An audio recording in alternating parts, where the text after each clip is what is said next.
तो कहानी की शुरुआत 2072 के समय से होती है। इस समय वर्ल्ड वॉर 3 शुरू हो चुका था, जिससे दुनिया तबाह हो रही थी। तब लोगों को लिब्रिया नाम का ऐसा शहर मिला जहां टेट्राग्रामेटन काउंसिल नाम की गवर्नमेंट थी। इस शहर के सभी लोगों को डेली प्रोजियम नाम की दवाई के इंजेक्शन लगाए जाते हैं, जिससे लोगों के सभी इमोशंस खत्म हो जाते थे। दरअसल यहाँ की गवर्नमेंट का मानना था कि लोगों के इमोशंस के कारण ही वॉर होता है, इसलिए उन्होंने चौथे वर्ल्ड वॉर को रोकने के लिए लोगों के इमोशंस को खत्म करने का डिसीजन लिया था। यहाँ तक कि आर्ट, पालतू जानवर और बुक्स पर भी रोक लगा दी थी, क्योंकि इससे लोग सबसे ज्यादा इमोशनल होते थे। जो भी यहाँ के नियमों को तोड़ता था उसे क्रिमिनल माना जाता था और ऐसे क्रिमिनल्स को मौत की सजा दी जाती थी। साथ ही यहाँ की गवर्नमेंट ने क्लेरिक्स नाम का ऐसा ग्रुप बनाया था जिसका काम आर्ट को अपनाने और प्यार करने वाले लोगों को मारने का था। खैर, एक दिन क्लेरिक्स ग्रुप को एक ऐसी अंडरग्राउंड जगह के बारे में पता चलता है जहां गवर्नमेंट के खिलाफ लोगों का ग्रुप रहता था। इसलिए जॉन और एरोल नाम के ऑफिसर्स अपनी स्पेशल टीम के साथ उस जगह पर छापा मारते हैं, लेकिन सभी क्रिमिनल्स एक अंधेरे कमरे में छुप जाते हैं। तब जॉन अकेला उस कमरे में जाता है और सभी क्रिमिनल्स को शूट करके मार डालता है। दरअसल जॉन बहुत ही शातिर और अच्छा योद्धा था और उसे टीम का सबसे स्पेशल ऑफिसर माना जाता था। यहाँ उन्हें कई इलीगल चीजें मिलती हैं, जिसमें म्यूजिक एल्बम्स, मूवी कैसेट होती हैं। जब वो यहाँ के फर्श बोर्ड को तोड़ते हैं तो उन्हें वहाँ कई सारी पेंटिंग्स और बुक्स मिलती हैं, जिसमें मोनालिसा की असली पेंटिंग भी थी। जॉन अपने आदमियों को यहाँ का सारा सामान जलाने का कहता है। इसके बाद जॉन और एरोल हेडक्वार्टर जाते हैं। तब जॉन एरोल के पास एक बुक को देखता है। जब जॉन उससे बुक रखने का कारण पूछता है तो एरोल बताता है कि मैंने ये बुक सबूत के लिए रखी है और मैं इसे हेडक्वार्टर में जमा कर दूंगा। इस बीच हम एक फादर को देखते हैं जो कि इस शहर के लीडर हैं। फादर शहर की सभी स्क्रीन पर दिखाई देते हैं और लोगों को प्रोजियम लेने का ध्यान दिलाते हुए कहते हैं कि हमने इमोशंस को कंट्रोल करके शांति कायम कर ली है। ये सुनकर सभी लोग तालियां बजाने लगते हैं। यहाँ के किसी भी इंसान ने फादर को नहीं देखा था, क्योंकि वो हमेशा स्क्रीन की मदद से ही लोगों से बात करते थे। यहाँ जॉन हेडक्वार्टर में अपनी रिपोर्ट देने के लिए वाइस काउंसिल ड्यूपॉन्ट से मिलता है, जो कि जॉन की बहुत तारीफ करता है। ड्यूपॉन्ट जॉन से पूछता है कि आखिर तुम्हें हर इंसान के इमोशनल होने के बारे में कैसे पता चल जाता है, जिस पर जॉन बताता है कि मैंने ये सब अपने दुश्मनों की तरह सोचकर सीखा है। यहाँ ड्यूपॉन्ट जॉन से उसकी फैमिली के बारे में भी पूछता है। तब जॉन कहता है कि कुछ साल पहले मेरी वाइफ इमोशंस को महसूस करने लगी थी, इसलिए उसे अरेस्ट करके जला दिया गया। इसके बाद जॉन रिकॉर्ड देखने जाता है, जहां उसे पता चलता है कि एरोल ने उस बुक को जमा नहीं किया है, जिससे जॉन को एरोल पर शक होता है। इसलिए वो उसे ढूंढने निकल जाता है। तब एरोल उसे एक चर्च में मिलता है, जहां वो उसी बुक को पढ़ रहा था। यहाँ एरोल जॉन से कहता है कि हम लोगों ने उन चीजों को खो दिया है जो हमें असली इंसान बनाती थी, जिस पर जॉन कहता है कि अब कोई युद्ध और हत्या नहीं होंगी। यहाँ जॉन उसे बुक पढ़ने के कारण क्रिमिनल मानता है और उसे मार डालता है। इसके बाद जॉन ब्रांट नाम के क्लेरिक्स से मिलता है, जिसने एरोल की जगह ले ली थी। कुछ समय बाद जॉन अपने घर जाता है, जहां उसका बेटा रॉबी उसे बताता है कि मैंने एक लड़के को रोते हुए देखा था, क्या मुझे ऑफिसर्स को इस बारे में बताना चाहिए? जिस पर जॉन उससे कहता है कि तुम्हें ऐसा ही करना चाहिए। यहाँ रॉबी और जॉन को देखकर पता चलता है कि उन दोनों में कोई भी इमोशनल कनेक्शन नहीं है। इसी रात जॉन को उस दिन का सपना आता है जब उसकी वाइफ को अरेस्ट किया गया था। दरअसल जब ऑफिसर्स उसकी वाइफ को अरेस्ट करने आए थे, तब जॉन ने 2 ऑफिसर्स को घायल कर दिया था। लेकिन जब ऑफिसर्स ने उसे बताया कि तुम्हारी वाइफ एक क्रिमिनल है, तब जॉन ने उनसे लड़ना बंद कर दिया था। जिसके बाद उसकी वाइफ ने उसे आखिरी बार किस किया और कहा कि तुम मुझे कभी मत भूलना। वहीं जॉन के दोनों बच्चे दूर से ये सब देख रहे थे। खैर, अगली सुबह जॉन गलती से अपनी प्रोजियम की शीशी को नीचे गिराकर तोड़ देता है। तभी रॉबी वहां आता है और कहता है तुम्हें सेंटर से दवाई मिल जाएगी। जब जॉन दवाई लेने के लिए सेंटर में जाता है तो उसे पता चलता है कि टेररिस्ट एक्टिविटी के कारण सेंटर को टेम्पोरेरीली बंद कर दिया है। इसी दौरान ब्रांट एक मिशन के लिए जॉन को लेने आता है, इसलिए जॉन उसके साथ चला जाता है और उसे अपनी प्रोजियम दवाई के बारे में कुछ नहीं बताता। इसके बाद जॉन और ब्रांट मैरी नाम की एक लेडी के घर पर छापा मारते हैं, जहां जॉन मैरी को मिरर के सामने धकेलता है। तब उसे अपनी पत्नी की याद आ जाती है, इसलिए वो रुक जाता है। जल्द ही जॉन मैरी से दूर हो जाता है ताकि ब्रांट को उसके इमोशंस के वापस आने का पता ना चल सके। अब ऑफिसर्स एक दीवार को तोड़ते हैं, जहां उन्हें ऐसा रूम मिलता है जिसमें बहुत सारी बुक्स और पेंटिंग्स रखी हुई थीं। तभी अचानक मैरी एक ऑफिसर की गन छीनकर जॉन पर पॉइंट कर देती है, इसलिए ब्रांट मैरी को शूट करने के लिए आगे बढ़ता है। तब जॉन ब्रांट को रोकते हुए कहता है कि हम अंडरग्राउंड क्रिमिनल्स के बारे में जानकारी निकालने के लिए मैरी का यूज कर सकते हैं। जिसके बाद वो मैरी को पूछताछ के लिए हेडक्वार्टर ले जाते हैं। जहां जॉन उससे दूसरे क्रिमिनल्स के बारे में पूछता है, पर मैरी उसे कोई जवाब नहीं देती और जॉन से उसके जीने के मकसद के बारे में पूछती है, जिस पर जॉन कहता है कि मेरा मकसद इस समाज को अच्छी तरह से चलाना है। तब मैरी कहती है कि तुम जिस समाज को चलाने का बोल रहे हो उसमें कोई भी इंसान नहीं है, बल्कि सभी मशीन बन चुके हैं। ये बात जॉन के दिमाग में घुस जाती है, इसलिए वो रात में प्रोजियम का इंजेक्शन बिना लगाए सो जाता है। इसी रात वो सपने में देखता है कि एरोल का शरीर बुरी तरह जल गया है, जिससे डर कर वो जाग जाता है और उसे बहुत अजीब लगता है। इसलिए वो विंडो के पास आ जाता है, जहां वो पहली बार सूरज को उगते हुए देखकर बहुत अच्छा महसूस करता है।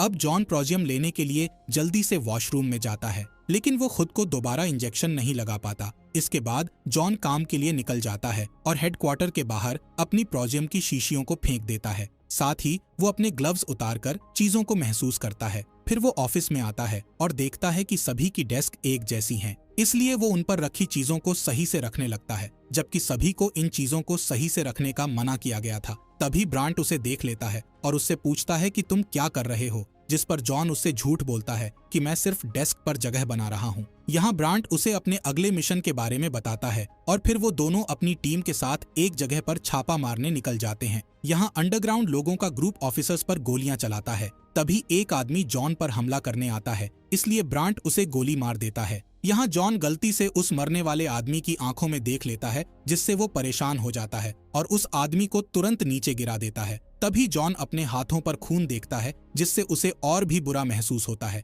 जबकि दूसरे ऑफिसर्स बिना किसी हेजिटेशन के उन सभी लोगों को मार देते हैं। जिसके बाद जॉन को इलीगल चीजों से भरा एक रूम मिलता है, जहां वो एक म्यूजिक को सुनकर इमोशनल हो जाता है और रोने लगता है। इसके बाद उसकी टीम वहां के सभी सामान को जला देती है। तब ब्रांट नोटिस करता है कि जॉन ने एक बुक को अपने पास रख लिया है, इसलिए वो उससे बुक रखने का कारण पूछता है, जिस पर जॉन कहता है कि ये बुक मैंने सबूत के लिए रखी है। इसी दौरान एक ऑफिसर अनाउंस करता है कि हमें यहाँ पपी डॉग मिले हैं। तब ब्रांट सभी कुत्तों को मारने का आदेश देता है, लेकिन जॉन ऐसा करने से मना करता है, जिससे ब्रांट उससे ऐसा न करने का कारण पूछता है, पर जॉन कोई कारण नहीं बता पाता। इसलिए ब्रांट उन्हें शूट करके मरवाने लगता है। तब एक पपी जॉन के पास आता है, जिसे जॉन उठा लेता है। ये देखकर एक ऑफिसर उससे पपी छीनने लगता है, जिस पर जॉन कहता है कि पपी से बीमारियां फैल सकती हैं, इसलिए हमें इस पपी को टेस्ट करने लिए रखना होगा। ये कहकर वो पपी को अपने साथ ले जाता है। कुछ समय बाद जॉन ड्यूपॉन्ट से मिलता है और उससे कहता है कि हमें अंडरग्राउंड हुए लोगों को मारने की बजाय उन्हें गिरफ्तार करके उनसे पूछताछ करनी चाहिए। तब ड्यूपॉन्ट कहता है कि ये फादर का आदेश है, इसलिए हमें सभी बागियों को खत्म करना होगा। इसके बाद जॉन मैरी के बॉक्स को देखने के लिए रिकॉर्ड रूम में जाता है, जहां उसे बॉक्स में एक रिबन मिलता है, जिसे वो अपने पास रख लेता है। इसी शाम जॉन उस पपी को छोड़ने के लिए जाता है, पर वो पपी जॉन से दूर नहीं जाता, इसलिए जॉन उसे अपने पास रखने का फैसला करके उसे कार की डिक्की में रख लेता है। इसी दौरान वहां ऑफिसर्स आ जाते हैं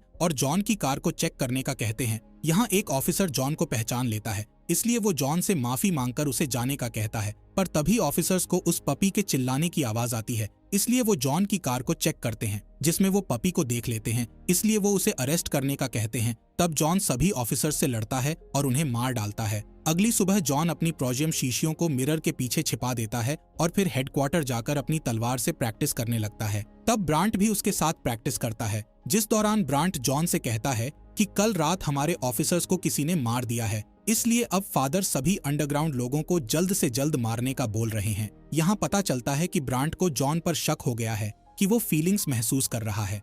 अब दोनों एक जगह पर छापा मारने के लिए जाते हैं, जहाँ जॉन को अंडरग्राउंड लोगों का एक ग्रुप मिलता है। जॉन उनसे कहता है कि तुम्हें यहाँ से चले जाना चाहिए, पर उन लोगों को जॉन पर विश्वास नहीं था। तभी वहाँ जॉन के ऑफिसर्स आ जाते हैं, इसलिए जॉन उन लोगों को बचाने के लिए ऑफिसर्स को मारने लगता है, जिससे उन लोगों को जॉन पर भरोसा हो जाता है। इसके बाद वो सभी मासूम लोगों को छिपने का कहकर अपने ऑफिसर्स से लड़ता है। थोड़ी देर बाद जॉन अंडरग्राउंड लोगों को ढूंढता है। तब उसे पता चलता है कि ब्रांट ने उन लोगों को पकड़ लिया है। अब क्योंकि ब्रांट को जॉन पर शक था, इसलिए ब्रांट जॉन को गन देकर उन सभी लोगों को मारने का कहता है, पर जॉन ब्रांट को उसकी गन वापस देते हुए कहता है कि तुम्हारे लिए बेहतर होगा कि तुम अपनी गन अपने पास रखो। इसके बाद ब्रांट अपने ऑफिसर से उन सभी लोगों को मारने का ऑर्डर देता है, जिससे जॉन को बहुत बुरा लगता है और वो बाहर चला जाता है। कुछ समय बाद जॉन ड्यूपॉन्ट से मिलने जाता है और उससे कहता है कि मैं फादर से मिलना चाहता हूँ, जिस पर ड्यूपॉन्ट उसे सभी अंडरग्राउंड हुए लोगों को मारने का मिशन देता है। इसके बाद हम जॉन को एरोल की बॉडी के पास देखते हैं,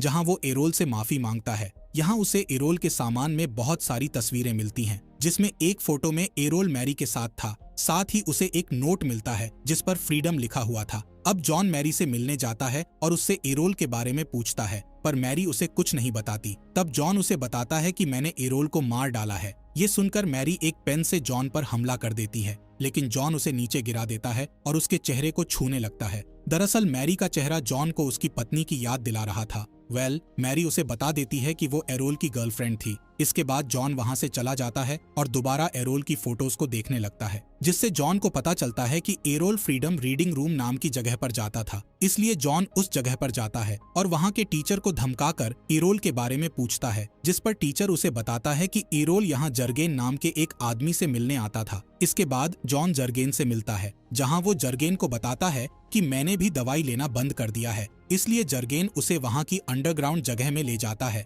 जहाँ सभी मासूम लोग छिपकर रह रहे थे। यहाँ जॉन को पॉलीग्राफ मशीन से चेक किया जाता है, ताकि जर्गेन को पता चल सके कि जॉन इमोशंस को महसूस कर सकता है कि नहीं। जॉन इस टेस्ट में पास हो जाता है। यहाँ जॉन बताता है कि अगले दिन मैरी को मार दिया जाएगा, जिस पर जुर्गन कहता है कि अगर तुम्हें सब कुछ अच्छा करना है तो तुम्हें फादर को मारना होगा। इसके बाद जॉन वहां से चला जाता है। तब उसे ऑफिसर्स घेर लेते हैं और उसे ड्यूपॉन्ट के पास ले जाते हैं। यहाँ ड्यूपॉन्ट जॉन से कहता है कि मुझे एक ऑफिसर से पता चला है कि तुमने प्रोजियम लेना बंद कर दिया है और तुम अंडरग्राउंड लोगों से मिलते हो, जिस पर जॉन कहता है कि मैं अंडरग्राउंड लोगों से कांटेक्ट करने की कोशिश कर रहा हूँ, ताकि मैं जल्द से जल्द उन्हें मार सकूं। इसके बाद जॉन अपने घर जाता है और अपनी दवाइयों को छिपाकर अपने बच्चों को सोता हुआ देखता है। यहाँ वो अपने बच्चों के सिरिंज बॉक्स को देखता है। तभी रोबी जाग जाता है और उससे पूछता है कि तुम क्या कर रहे हो। तब जॉन कहता है कि मैं चेक कर रहा था कि तुम अपनी दवाई टाइम से ले रहे हो या नहीं। जिसके बाद रॉबी जॉन को पिता कहकर बुलाता है और वापस सो जाता है। यहाँ जॉन बहुत हैरान होता है, क्योंकि पहली बार रॉबी ने उसे पिता कहकर बुलाया था। अगले दिन जॉन मैरी से मिलता है, जहां मैरी को महसूस होता है कि जॉन इंजेक्शन नहीं ले रहा है, इसलिए वो जॉन का हाथ छूती है। जिसके बाद जॉन जर्गेन से मिलता है और उससे कहता है कि फादर को मारना नामुमकिन है, क्योंकि उन्हें देखने की परमिशन किसी को नहीं है। जिस पर जुर्गन कहता है कि तुम अच्छे योद्धा हो, इसलिए तुम्हारे लिए फादर को मारना आसान है। साथ ही वो कहता है कि अगर तुमने फादर को मार दिया तो मैं अपने लोगों के साथ मिलकर प्रोजियम लैब्स को खत्म कर दूंगा, जिससे लोग फिर से फीलिंग्स और इमोशंस को महसूस कर सकेंगे और सब ठीक हो जाएगा। अब जॉन फादर को ढूंढने के लिए मान जाता है। तब जुर्गन उसे वार्न करता है कि वो मैरी को मरते हुए न देखे, क्योंकि इससे जॉन पूरी तरह टूट जाएगा। इसके बाद जॉन हेडक्वार्टर जाता है, जहां मैरी की फांसी की तैयारी चल रही थी। ये देखकर जॉन को बहुत बुरा लगता है और वो अपनी पत्नी का लास्ट वीडियो देखने लगता है, जिसमें जॉन के सामने ही उसकी पत्नी को जला दिया गया था और जॉन को इससे कोई फर्क नहीं पड़ा था। वीडियो देखकर जॉन इमोशनल हो जाता है और मैरी को बचाने के लिए भागता है, पर मैरी को चैम्बर के अंदर डाल दिया गया था। जैसे ही मैरी की मौत होती है, तब जॉन को बहुत दुख होता है और वो बाहर आकर रोने लगता है। उसे रोता देखकर ब्रांट उसे अरेस्ट कर लेता है और उसे बुरी तरह पीटने लगता है। जिसके बाद वो उसे ड्यूपॉन्ट के पास ले जाता है और ड्यूपॉन्ट को बताता है कि जॉन मैरी के साथ मिला हुआ था और इसी ने हमारे ऑफिसर्स को मारा था। तब जॉन बिना डरे ड्यूपॉन्ट से कहता है कि असली गद्दार ब्रांट है, क्योंकि ब्रांट की गन से ही हमारे ऑफिसर्स की जान गई थी। यहाँ ड्यूपॉन्ट जब ब्रांट की गन को चेक करता है तो उसे पता चलता है कि ब्रांट की गन से ही ऑफिसर्स की जान गई है। दरअसल ये सब जॉन का ही प्लान था और उसी ने ब्रांट की गन से ऑफिसर्स को मारा था। अब ब्रांट को अरेस्ट कर लिया जाता है। साथ ही ड्यूपॉन्ट जॉन से उसके घर की तलाशी लेने का कहता है, जिस पर जॉन उससे फादर से मिलने का कहता है। इसके बाद जॉन अपने घर की तलाशी से पहले अपनी प्रोजियम शीशियों को छिपाने के लिए घर जाता है, पर उसे मिरर के पीछे उसकी शीशियां नहीं मिलती हैं। तब रॉबी बताता है कि मैंने पहले ही तुम्हारी शीशियों को छिपा दिया है। साथ ही वो बताता है कि मैंने और मेरी बहन ने माँ के जाने के बाद से ही प्रोजियम इंजेक्शन लेना बंद कर दिए थे। इस बात से जॉन खुश होता है और फिर अंडरग्राउंड लोगों से मिलने निकल जाता है। यहाँ वो जुर्गन को अपना प्लान बताता है कि उन्हें अपने आप को सरेंडर करना होगा। इसके बाद जॉन हेडक्वार्टर में अंडरग्राउंड लोगों के बारे में बताता है। तब ऑफिसर्स उन लोगों को अरेस्ट करके अपने साथ ले जाते हैं। इन लोगों के अरेस्ट होने पर ड्यूपॉन्ट जॉन से खुश हो जाता है और उसे फादर से मिलवाने का कहता है, पर फादर से मिलने के पहले जॉन का पॉलीग्राफ टेस्ट किया जाता है। इसी दौरान वहाँ ब्रांट भी आ जाता है, जिसे देखकर जॉन चौंक जाता है, थोड़ी देर बाद स्क्रीन पर फादर आते हैं और बताते हैं कि ब्रांट की गिरफ्तारी हमारे प्लान का हिस्सा थी। साथ ही वो रिवील करते हैं कि हम सालों से अंडरग्राउंड लोगों को पकड़ने की कोशिश कर रहे थे। तब हमें लगा कि उन्हें पकड़ने के लिए उनके जैसी सोच वाले इंसान की जरूरत है, इसलिए हमने तुम्हारा यूज करके सभी अंडरग्राउंड लोगों को पकड़ लिया है। दरअसल जॉन की दवाई ना लेने के बारे में ड्यूपॉन्ट जानता था, लेकिन फिर भी उसने जॉन को अरेस्ट नहीं करवाया था क्योंकि वो उसकी मदद से अंडरग्राउंड लोगों को पकड़ना चाहता था। तभी स्क्रीन पर फादर की जगह ड्यूपॉन्ट दिखाई देने लगता है, जिससे पता चलता है कि फादर की कई साल पहले मौत हो गई थी और अब उनकी जगह ड्यूपॉन्ट ने ले ली थी और ड्यूपॉन्ट फादर की रिकॉर्डिंग का यूज करके सभी को धोखा दे रहा था। इस बात से जॉन को बहुत गुस्सा आ जाता है और वो अपनी छिपाई हुई गन से सभी को मार डालता है। तब स्क्रीन पर ड्यूपॉन्ट उससे कहता है कि मैं जल्द ही तुम्हारे पास आ रहा हूँ, जिसके बाद जॉन वहाँ के सभी गार्ड्स को मारते हुए ड्यूपॉन्ट को ढूंढने निकल जाता है। कुछ ही देर में वो ड्यूपॉन्ट के पास पहुंच जाता है, जहां ब्रांट भी मौजूद था। तभी वहां ड्यूपॉन्ट के गार्ड्स आ जाते हैं और जॉन पर हमला करने लगते हैं, जिससे जॉन सभी को अपनी तलवार से मार देता है। इसके बाद ब्रांट उससे लड़ने के लिए आगे बढ़ता है। तब जॉन ब्रांट का चेहरा काट कर उसे भी मार डालता है। ये देख ड्यूपॉन्ट अपनी गन से जॉन पर हमला करता है, जिससे बचते हुए जॉन भी उस पर हमला करता है और दोनों के बीच खतरनाक फाइट शुरू हो जाती है। जल्द ही जॉन ड्यूपॉन्ट पर हावी हो जाता है और उसकी गन छीन लेता है। तब ड्यूपॉन्ट उससे अपनी जान की भीख मांगता है और कहता है कि मैं भी इमोशंस को महसूस कर सकता हूँ, लेकिन जॉन उसकी कोई बात नहीं सुनता और उसे गोली मारकर मार देता है। अब जॉन फादर की उन सभी मशीनों को खत्म कर देता है जिनसे वो लोगों को मैसेज दिया करते थे। मूवी के अंत में सभी अंडरग्राउंड लोग अपने आप को आजाद करके सभी प्रोजियम लैब्स को तबाह कर देते हैं। साथ ही वो ड्यूपॉन्ट के गार्ड्स को मारकर इस शहर को पहले जैसा बना देते हैं, जिससे अब सभी लोग मशीनों की तरह नहीं बल्कि इंसानों की तरह जी सकेंगे। इसी के साथ इस मूवी का यहीं पर एंड हो जाता है। फॉक्स एक्सप्लेनर चैनल को सब्सक्राइब करने के लिए आपका दिल से शुक्रिया।